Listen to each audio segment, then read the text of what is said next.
नमस्कार, जम्मू कश्मीर का ये बुलेटिन देख रहे हैं आप और मैं हूं प्रियंका गुप्ता आपके साथ। बुलेटिन की शुरुआत करेंगे श्रीनगर से आ रही बड़ी खबर के साथ, क्योंकि इससे पहले भी एक ऑर्डर सामने आया था जब डॉक्टर्स की विंटर वेकेशंस को कई अस्पतालों में कैंसिल कर दिया गया था।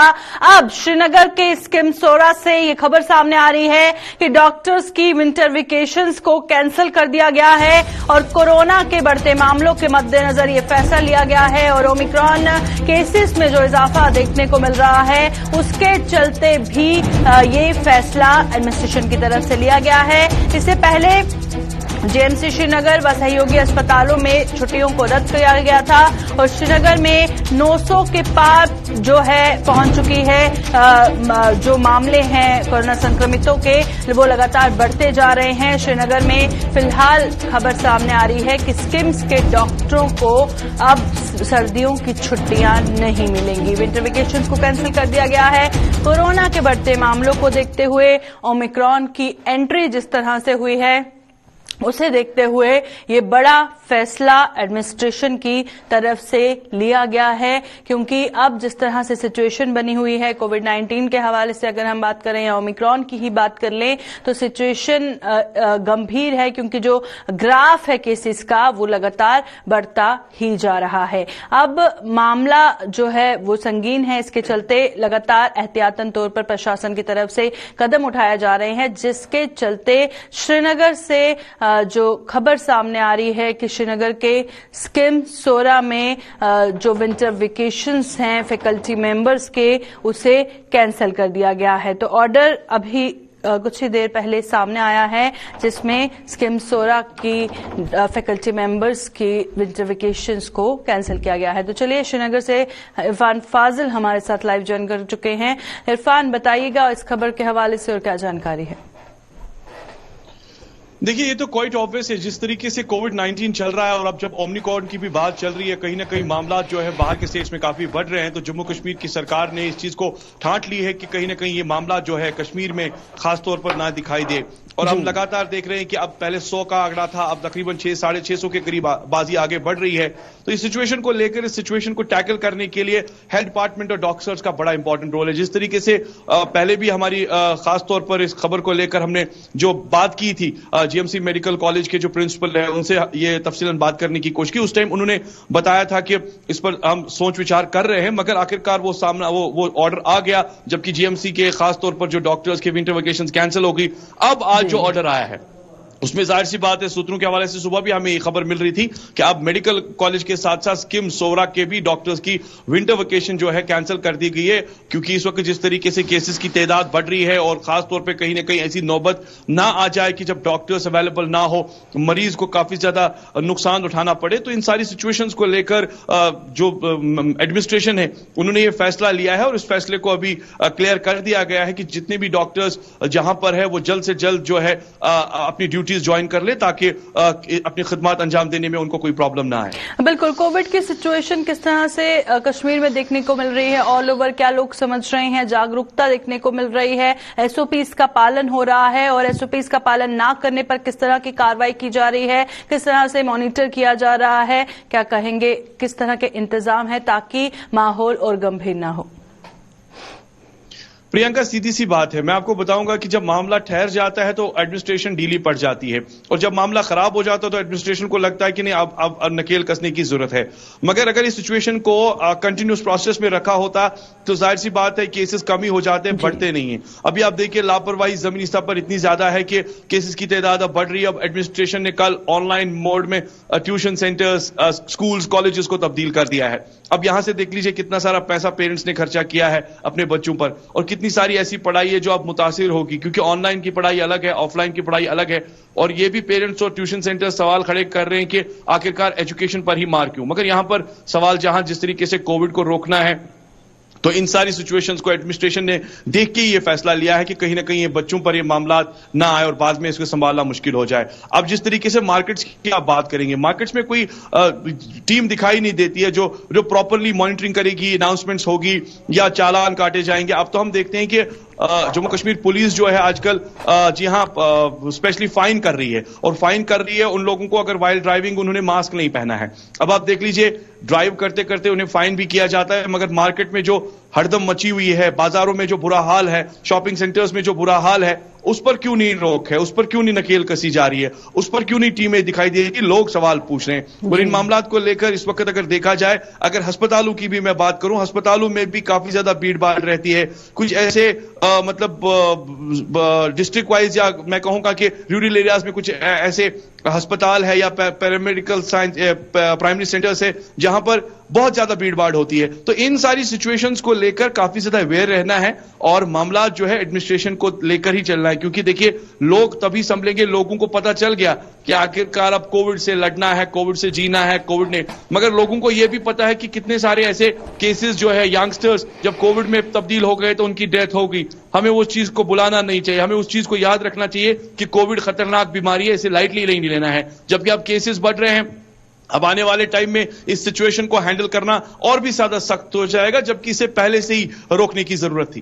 बिल्कुल, शुक्रिया इरफान ज्वाइन करने के लिए। तो इरफान, जिस तरह से बता रहे थे कि ग्राउंड पर इस एसओपीज का पालन करने के लिए किस तरह से जो है लोगों को बताया जाए, समझाया जाए, वो कहीं पर बहुत उसमें ढील नजर आ रही है। और उसी के चलते अब जबकि अस्पतालों में भीड़ देखने को मिलती है, मार्केट्स में देखने को मिलती है, उस पर कोई भी लगाम कस नहीं रहा है। पर इस तरह के ऑर्डर्स जो हैं वो लगातार सामने आ रहे हैं। हालांकि एक अच्छा कदम उठाया गया है, जो डॉक्टर्स के विंटर वेकेशंस को कैंसिल किया गया है, क्योंकि कोविड के बढ़ते मामलों को देखते हुए एक कदम उठाना बेहद जरूरी भी था।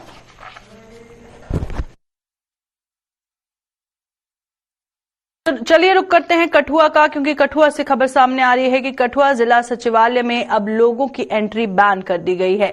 8 लोगों के कोरोना संक्रमित पाए जाने पर प्रशासन ने यह फैसला लिया है और अपने कामकाज के लिए सचिवालय पहुंचे लोगों के हाथ अब सिर्फ और सिर्फ निराशा हाथ लग रही है। कठुआ जिले में 130 के करीब एक्टिव पॉजिटिव मामलों की संख्या अब पहुंच चुकी है। अगर कुल पूरे कठुआ की अगर हम बात करें तो 130 के करीब लोग कोरोना संक्रमित पाए गए हैं और एक्टिव जो अभी भी एक्टिव पॉजिटिव केसेस हैं। और जो जिला सचिवालय है कठुआ का, वहां पर 8 लोगों के कोरोना संक्रमित पाए जाने पर प्रशासन ने यह फैसला लिया है कि वहां पर लोगों की एंट्री पर बैन कर दिया गया है। अब जबकि जो लोग अपने काम के लिए, जो भी कामकाज करवाने के लिए जो लोग सचिवालय पहुंचे, उनके हाथ सिर्फ निराशा ही हाथ लगी है। और ये फैसला लेना बेहद जरूरी भी था, क्योंकि जो लोग जिला सचिवालय में काम कर रहे हैं, अगर वही पॉजिटिव आ गए हैं और उसके बाद लोगों का मिलना काफी ज्यादा रिस्की भी हो सकता है, जिसके चलते ये कदम उठाया गया है। तस्वीरों में आपसे साफ तौर पर देख सकते हैं कि किस तरह से नोटिस बाहर लगा दिया गया है। तो चलिए रुक करते हैं, कठुआ से हमारे संवाददाता सरबजीत ज्वाइन कर चुके हैं। जी सरबजीत, बताइएगा अब लोगों का क्या कुछ कहना है जो वहां पर पहुंचे, उनकी एंट्री पर बैन लगा दिया गया और उन्हें सिर्फ निराशा हाथ लग रही है। जी बिल्कुल प्रियंका, अगर कठुआ की अगर बात करें तो लगातार कोरोना के मामलों में इजाफा हो रहा है। संक्रमितों की संख्या की अगर बात करें तो 129 पहुंच गई है। पिछले लगभग एक सप्ताह की अगर बात करें तो 100 के करीब मामला जो है वो कठुआ से रिपोर्ट हुआ है, जिसके बाद डीएम कठुआ की ओर से रैंडम सैंपलिंग के आदेश जारी किए गए थे कि मार्केट्स और जितने भी गवर्नमेंट ऑफिसेज हैं वहां पर रैंडम सैंपलिंग की जाए। जिसके बाद गवर्नमेंट जिला सचिवालय कठुआ में इस तरह की यहाँ पर रैंडम सैंपलिंग की गई और यहाँ पर 8 एम्प्लॉयज यहाँ पर पॉजिटिव आए थे, जिसके बाद डीसी ऑफिस कठुआ को आम जनता के लिए पूरी तरह से बंद कर दिया गया था। बाकायदा तौर पर डीसी कठुआ ने हेल्पलाइन नंबर जारी किए थे और ये लोगों से अपील की थी वो डीसी कठुआ को ऑफिस की ओर रुख ना करें।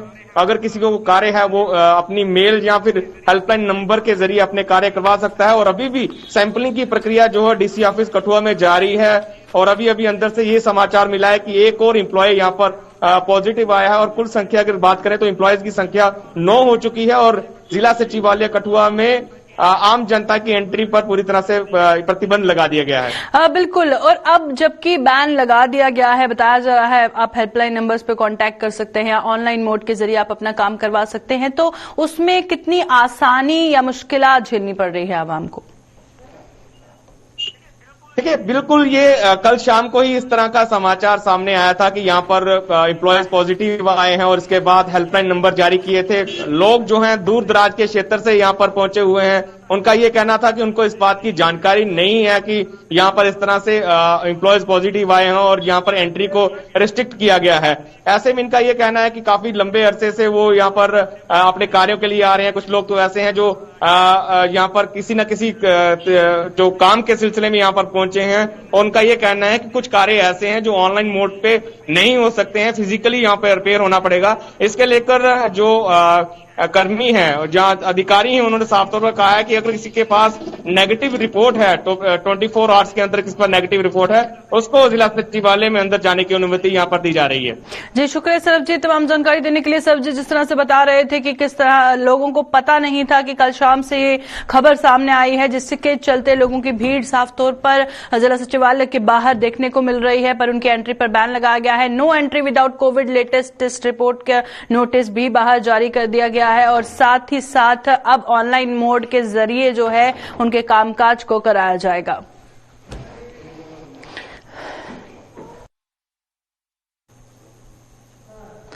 जहां पर कोविड के बढ़ते मामलों की हम बात कर रहे हैं, तो चलिए कठुआ के बाद अब रुख करते हैं सांबा का, क्योंकि सांबा से खबर सामने आ रही है कि सांबा में भी लगातार कोविड के जो बढ़ते मामले हैं, अब उसकी संख्या एक हफ्ते में 54 पहुंच चुकी है। मामूली सर्दी खांसी वाले मरीज भी रैपिड जांच में पॉजिटिव पाए जा रहे हैं, और सर्दी खांसी वाले 13 मरीज और एक नर्स भी कोरोना संक्रमित पाई गई है। जिले में कोरोना का प्रकोप बढ़ने से लोगों में दहशत है, और अगर हम सांबा की बात करें तो हर रोज वहां से किसी न किसी के कोरोना संक्रमित होने की खबर सामने आती ही है। अब एक अस्पताल बताया जा रहा है कि एक नर्स और साथ ही 13 मरीज अस्पताल के कोरोना पॉजिटिव पाए गए हैं, और सर्दी खांसी उनको थी, माइल्ड सिम्टम्स थे, जिसके बाद रैपिड टेस्टिंग में उनका भी जो रिपोर्ट है कोरोना पॉजिटिव आया है। सांबा जिले में अगर पूरे एक हफ्ते की हम बात करें तो 54 कोरोना संक्रमितों की जो संख्या है वो पहुंच चुकी है। अब सांबा में लगातार कोविड केसेस बढ़ते जा रहे हैं, जिसके चलते एहतियात बरतना बेहद जरूरी है। तो चलिए रुक करते हैं सांबा का। हमारे संवाददाता ऋषि खजूरिया हमारे साथ लाइव ज्वाइन कर चुके हैं। जी ऋषि, बताइएगा, अब जबकि लगातार कोरोना केसेस में इजाफा हो रहा है, अब अस्पताल से जो खबर सामने आ रही है कि काफी मरीज और एक नर्स भी कोरोना संक्रमित पाई गई है, क्या है जानकारी? देखिए प्रियंका, आपको बता दें कि एक बार फिर से जो कोविड का ग्राफ है ये बढ़ना शुरू हो चुका है जिला सांबा में, और अभी तक के एक्टिव केसेस को लेकर बात करें तो 54 एक्टिव केसेस पूरे जिला में हो चुके हैं, और ये पूरा स्पाइक देखा जा रहा है ये एक हफ्ते के दौरान का देखा जा रहा है। वही अगर जिला अस्पताल सांबा की बात करते हैं तो जिस तरह से मौसम जो वो साजगार नहीं है, जिसके चलते तमाम लोग जो इस समय इन्फेक्शन का शिकार हो रहे हैं, खासतौर पर वायरल फीवर की बात करें या खांसी जुकाम को लेकर बात करें, तो जो भी लोग वहां पर अपना इलाज करवाने के लिए पहुंचे तो डॉक्टर्स उनको सबसे पहले यही सलाह दे रहे हैं कि आप अपना कोविड टेस्ट करवाएं, और मैक्सिमम देखा जा रहा है कि कोविड टेस्ट के दौरान लोग पॉजिटिव जो वो आ रहे हैं।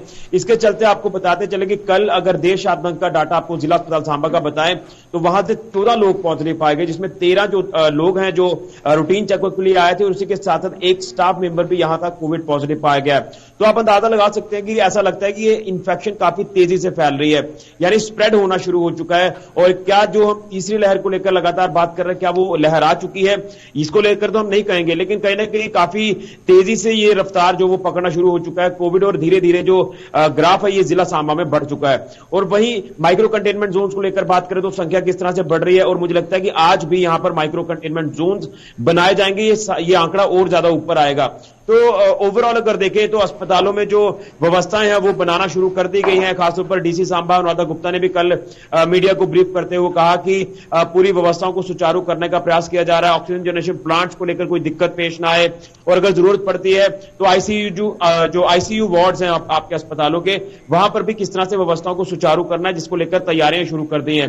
लेकिन उम्मीद यही करेंगे कि ये ज्यादा आगे और ना फैले, लेकिन जिस तरह से ये स्प्रेड होना शुरू हो चुका है तो ऐसा लग रहा है कि आने वाले दिनों में और केसेस जो वो सामने आएंगे।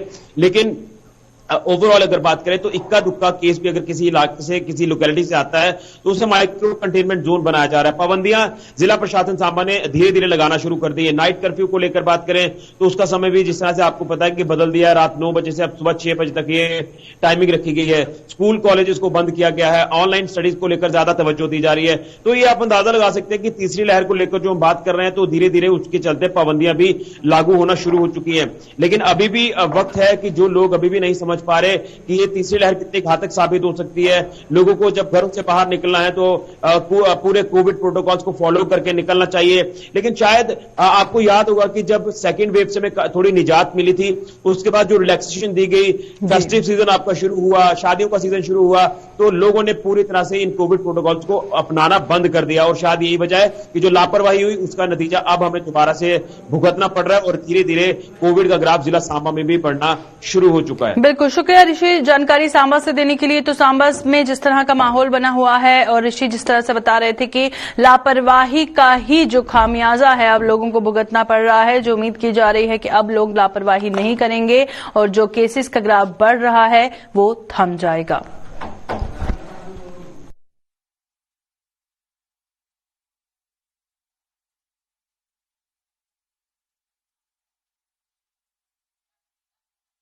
तो चलिए अब रुक करते हैं जम्मू श्रीनगर हाईवे का, क्योंकि वहां से बड़ी खबर सामने आ रही है कि वहां पर पस्सियां अब आफत बनी है, क्योंकि रामबन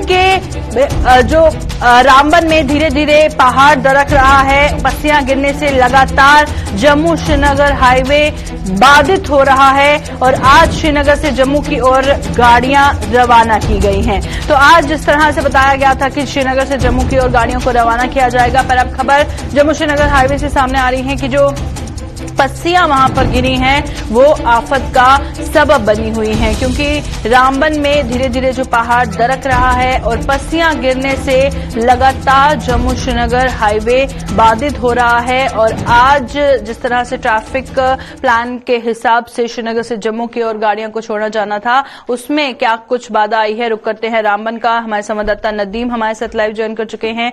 जी नदीम, बताइएगा, अभी जबकि ये तस्वीरें हम देख रहे हैं शूटिंग स्टोन्स की, क्या कुछ ताजा तफसीलात है? जी बिल्कुल, देखिए प्रियंका, जिस तरह से हम बात करें, क्योंकि हमने देखा था कि कल शाम पंचाल के मकाम पर शूटिंग स्टोन की वजह से जो रेगुलर मूवमेंट था नेशनल हाईवे पे वो बंद कर दिया गया था। हालांकि रात भर वहां पे सड़क पर से पस्ते और पत्थर हटाने का काम चलता रहा। लगभग सुबह 9 बजे के करीब पे रोड को मोटरेबल बनाकर जो भी स्टैंडर्ड व्हीकल्स थे उन्हें चलने की इजाजत मिली, लेकिन उसके फौरन बाद ही हमने देखा कि मिहाड़ के मकाम पर शूटिंग स्टोन का सिलसिला देखने को मिला, जिस वजह से एक बार फिर श्रीनगर जम्मू नेशनल हाईवे पर रेगुलर मूवमेंट बंद हो गया। लेकिन इसमें एक पॉजिटिव चीज जो हम देख रहे हैं, क्योंकि जहां पे रोड बंद हुआ है तो यहाँ पे एक अल्टरनेट रास्ता हमारे पास है।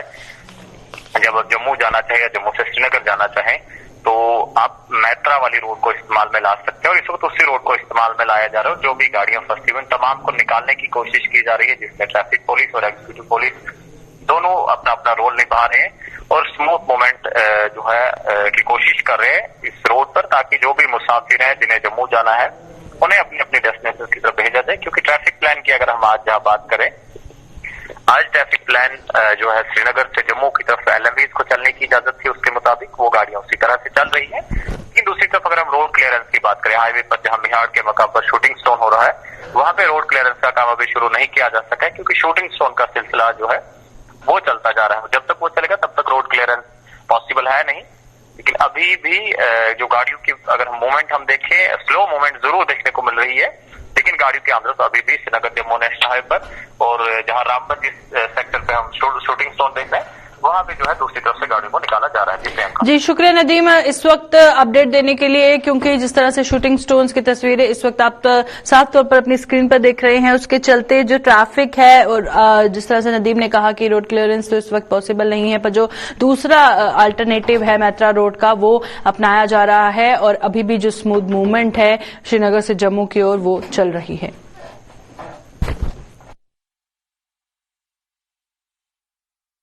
प्रशासन द्वारा बार बार अपील करने के बावजूद भी ज्यादातर लोग कोविड प्रोटोकॉल का पालन करना अपनी शान के खिलाफ समझ रहे हैं। बाजारों में उमड़ी भीड़ और भीड़ में ज्यादातर बिना मास्क के लोग औरों के लिए भी खतरा साबित हो रहे हैं। जम्मू प्रशासन ने हालांकि लॉकडाउन के विकल्प से इंकार किया है, लेकिन लोग प्रशासन के इस फैसले का भी नाजायज फायदा उठाने से बाज नहीं आ रहे। जम्मू शहर में कुछ एक जगहों पर तो रेडी फड़ी वाले भी मास्क लगाना जरूरी नहीं समझ रहे। अन्य जिलों के मुकाबले जम्मू जिला इन दिनों कोरोना के प्रकोप से सबसे ज्यादा जूझ रहा है, लेकिन इसके बावजूद भी कई लोग शर्म-ओ-हया त्याग कर खुद ही प्रशासन को कड़े कदम उठाने पर मजबूर कर रहे हैं। इस तरीके की कोई ना ही डिस्कशन हुई है और ना ही गवर्नमेंट की ऐसी कंसिडरेशन में है इनफैक्ट इस बार बार बार सरकार एक ही चीज की अपील, चाहे वो ऑनरेबल एलजी साहब हों या स्टेट एग्जीक्यूटिव कमेटी के जो डिसीजंस हैं, उसके अंदर भी सिर्फ और सिर्फ मिनिमल रिस्ट्रिक्शंस की बात हो रही है कि कैसे इकोनॉमिक एक्टिविटी को बिल्कुल भी किसी भी तरीके का नुकसान ना हो, किसी की लाइवलीहुड को किसी भी तरीके का डेंजर या किसी भी तरीके की प्रॉब्लम ना आए, फैसिलिटेटरी एक माहौल में किस तरीके से हम आगे बढ़ सकते हैं। लेकिन साथ ही साथ ये ख्याल करने की जरूरत है कि कोविड अप्रोप्रिएट बिहेवियर को हम जरूर फॉलो करें, चाहे वो इकोनॉमिक एक्टिविटीज हो, चाहे वो गैदरिंग्स हो, चाहे मास्क पहनने की बात हो।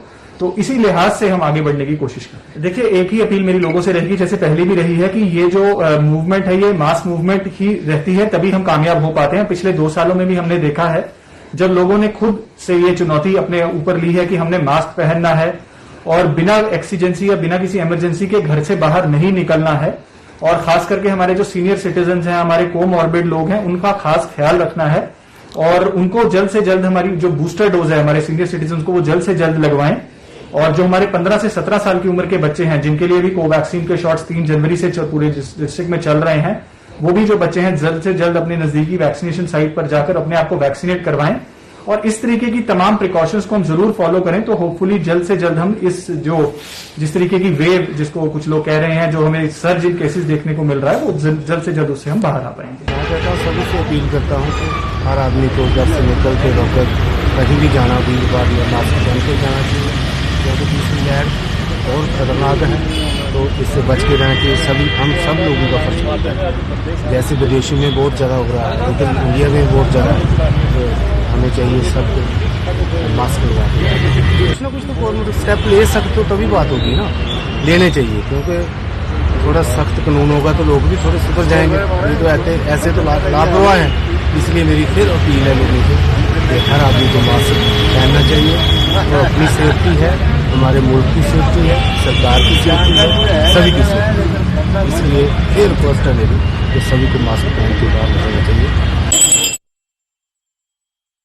एक और कुछ लोग जहां प्रशासन को लॉकडाउन का विकल्प अपनाने को मजबूर कर रहे हैं, वहीं पर जम्मू के व्यापारियों और दुकानदारों ने प्रशासन से ऐसा न करने की अपील की है। उन्होंने पिछले कुछ सालों के अनुभव का हवाला देते हुए कहा कि एक लॉकडाउन के बाद उन्हें उभरने में करीब 6 महीने का समय लगता है। लिहाजा प्रशासन को ऐसा नहीं करना चाहिए और व्यापारी वर्ग ने आम लोगों से भी तमाम किस्म के एहतियात बरतने की अपील की है, ताकि अब किसी को भी दोबारा घरों की चारदीवारी में बंद ना होना पड़े।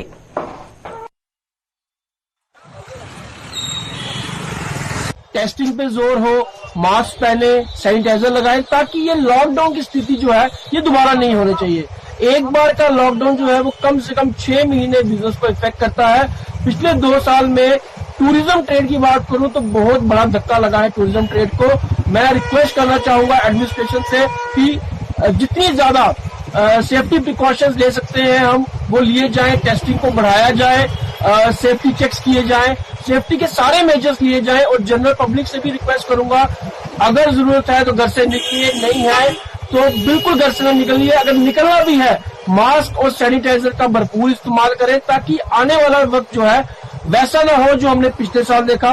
तो गवर्नमेंट को चाहिए कि अभी जो है वो लॉकडाउन की उसमें पोजीशन में नहीं जाए, क्योंकि अगर अब लॉकडाउन बन गया तो व्यापारी जो है वो ऑलरेडी इतना ज्यादा उनका नुकसान हो चुका है, तो ये इस बारी का जो है वो इतना बोझ सहन नहीं कर पाएंगे। लेकिन इसके साथ साथ हमें ये भी देखना है कि कहीं हमारे जो डॉक्टर्स हैं, जो हमारी मेडिकल फैकल्टी है, उनके ऊपर ज्यादा बोझ ना आ जाए कि इतने केसेस नहीं आने शुरू हो जाएं कि वो उसको कैटरिंग ना कर सके। तो उसके लिए ये है कि जो गाइडलाइंस हैं उसको फॉलो करें सारे लोग और प्रिकॉशंस रखें, मास्क पहन के रखें और जो है ज्यादा भीड़ में ना जाएं, रश में नहीं जाएं। जैसे सिनेमा हॉल्स हो गए या बैंक्वेट हॉल्स हो गए या क्लब्स हो गए, रेस्टोरेंट्स हो गए, वहां पे एक तरह से एक लिमिटेड लोगों की एंट्री जो है वो परमिट करें। गवर्नमेंट इस तरह से चेक रखें ताकि जो है लोग इकट्ठा ना हो और जो बाकी भी जो बाजार भी हैं वहां भी ज्यादा रश ना हो। जम्मू के जीएमसी और इसके सहयोगी अस्पतालों में कोविड के 14 नए मरीज भर्ती होने के साथ ही इन अस्पतालों में अब ऐसे मरीजों की संख्या 98 हो गई है और जीएमसी अस्पताल में 22, डीआरडीओ में और गांधीनगर अस्पताल में 19 मरीजों का इलाज चल रहा है। जीएमसी अस्पताल में तैनात डॉक्टर कैलाश ठाकुर ने यह जानकारी देते हुए बताया कि मौजूदा समय में जिन कोविड मरीजों की मौत हो रही है उनमें से कुछ ने या तो कोविड वैक्सीन नहीं लगवाई थी और कुछ मात्र एक ही डोज ले पाए थे। गवर्नमेंट मेडिकल कॉलेज और एसोसिएटेड हॉस्पिटल्स में 14 पेशेंट जो हैं नए कोविड-19 से एडमिट हुए हैं। अभी जो हमारे पास एडमिटेड थे उनमें से 10 पेशेंट्स हमने डिस्चार्ज किए हुए हैं। अभी कुल मिला के हमारे पास 98 पेशेंट्स हैं, जिनमें से 22 patients government medical college Bakshi Nagar वाले हॉस्पिटल में हैं, 19 पेशेंट्स एमसीएच गांधीनगर में हैं और 57 पेशेंट जो है हमारे डीआरडीओ हॉस्पिटल में एडमिटेड हैं। अनफॉर्चुनेटली हमारे पास जो 3 पेशेंट्स एडमिटेड थे उन तीनों में कोमॉर्बिड कंडीशंस थी। 2 पेशेंट्स उनमें से अनवैक्सीनेटेड थे और एक पेशेंट ने सिर्फ एक ही डोज वैक्सीन की ली थी। तो इन 3 पेशेंट्स की जो है डेथ हुई है। मेजॉरिटी ऑफ द पेशेंट्स जिनकी डेथ हुई है या सीवियर डिजीज जिन पेशेंट्स में देखी गई है उन सब में ये देखा गया है कि या तो वो अनवैक्सीनेटेड थे या फिर एक ही डोज उनको मिला था। तो इसलिए आपके माध्यम से बार बार ये रिक्वेस्ट की जाती है कि मेहरबानी करके अपना वैक्सीनेशन शेड्यूल जो है वो कंप्लीट करिए। कि आपकी कोऑपरेशन हमें चाहिए कि आप मास्क पहनिए। देखिए ये बहुत सिंपल सी चीज है। इस कोविड-19 की पैंडेमिक से लड़ने के लिए सबसे इम्पोर्टेंट और सबसे कारगर हथियार जो है वो मास्क पहनना है और उसमें कोई इतनी ज्यादा इन्वेस्टमेंट भी नहीं है। सो मेहरबानी करके आपसे बार बार जो रिक्वेस्ट की जाती है आप उतना कोऑपरेट करिए। आप मास्क पहनिए, सोशल डिस्टेंसिंग की पालना करिए, अपने हाथों की सफाई का ध्यान रखिए और साथ साथ में वैक्सीनेशन शेड्यूल अपना जो है वो कंप्लीट करवाइए। सो ये चीजें अगर हम करेंगे तो हमें पूरी उम्मीद है कि कोविड-19 के जो अपकमिंग या एक्सपेक्टेड जो 3rd वेव है जिसके बारे में हम बात कर रहे हैं उसके जो साइड इफेक्ट्स है या उसके हार्मफुल इफेक्ट्स से है उससे हम अपने आप को और अपने समाज को जरूर बचा पाए। अभी के बुलेटिन में फिलहाल इतना ही। दीजिए इजाजत। नमस्कार।